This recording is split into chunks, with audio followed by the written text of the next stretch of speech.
So we have already done the income and other criteria. Till this topic we have done. Now the next criteria which is public facilities. Public facilities मतलब कि जो facilities हैं जो public को दी जा रही हैं वो कैसी हैं, ये भी एक criteria है नेशन कितना डेवलप हुआ है ये जानने का. पब्लिक फैसिलिटीज़ में आता है public facilities like secondary schools, health care facilities, cleanliness, ये सारी चीज़ें आती हैं पब्लिक फैसिलिटीज़ में. पब्लिक डिस्ट्रीब्यूशन सिस्टम यानी पीडीएस सिस्टम. पीडीएस सिस्टम में जो बीपीएल कार्ड के अंदर होते हैं लोग या जो बहुत ही रूरल एरिया वगैरह में या अर्बन में भी ये पीडीएस सिस्टम होता है जिसमें लोग गांव के जो लोग वगैरह होते हैं उनको राशन दिया जाता है. तो ये भी एक क्राइटेरिया है. Second is body mass index. Body mass index का सीधा मतलब है न्यूट्रिशन से कि जो डेवलप्ड नेशंस हैं वहाँ पे न्यूट्रिशन क्वालिटी जो लोगों को मिल रहा है वो उसका कैसा है. Mass index is used, body mass index is used that is BMI to determine whether an adult person is undernourished और not. If we divide the weight of a person by the square of her height, we get the ratio which is called BMI. मतलब किसी भी जो कोई भी जो person है उसका जो बॉडी का वेट है उसको अगर हम डिवाइड कर दें उसकी हाइट से, उसकी हाइट का स्क्वायर करके और उससे डिवाइड कर दें तो जो आ जाता है उसको हम BMI रेशियो बोलते हैं.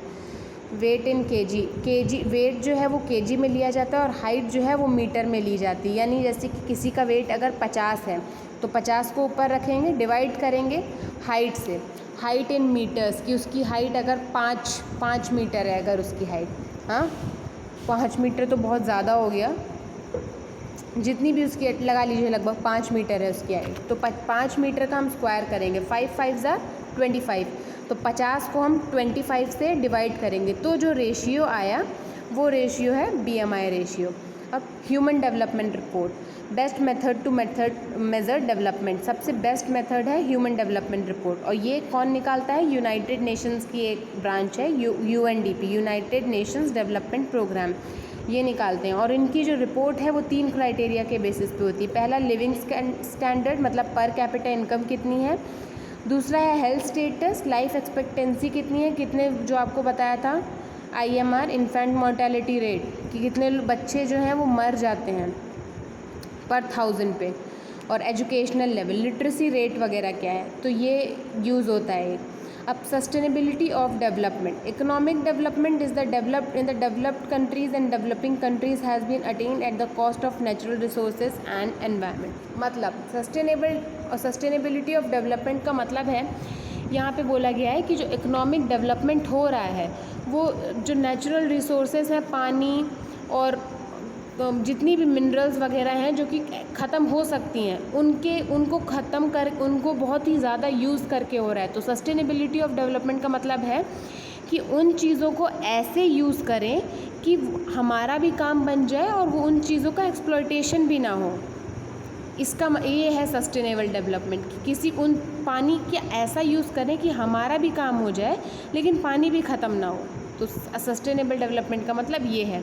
Environmental degradation and sustainable development. Environmental जो रिसोर्सेज हैं, फॉरेस्ट वगैरह हैं, उनको नुकसान नहीं पहुंचाया जाए और उनके कुछ ऐसे तरीके निकाले जाएं जिससे उसके साथ ही डेवलपमेंट हो पाए. और दूसरा एग्जांपल है ground water in India. Ground water जो है वो वेस्ट यूपी इन सब जगहों पे घटता जा रहा है और नेचुरल रिसोर्सेज को बहुत भयंकर तरीके से एग्जॉस्ट किया जा रहा है. क्रूड ऑयल वगैरह जो है वर्ल्ड में उसका डिमांड इतना बढ़ता जा रहा है और बहुत और भी ऐसी बहुत सारी चीज़ें हैं. तो इनका सही तरीके से यूज़ करना चाहिए.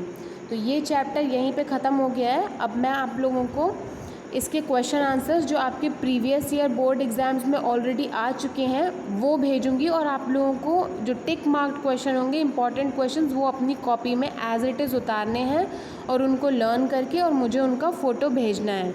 ये सारे बोर्ड के क्वेश्चंस हैं, ज़रूर से ज़रूर पढ़िए इनको क्योंकि इन्हीं में से रिपीटेड क्वेश्चंस ही आते हैं. Thank you.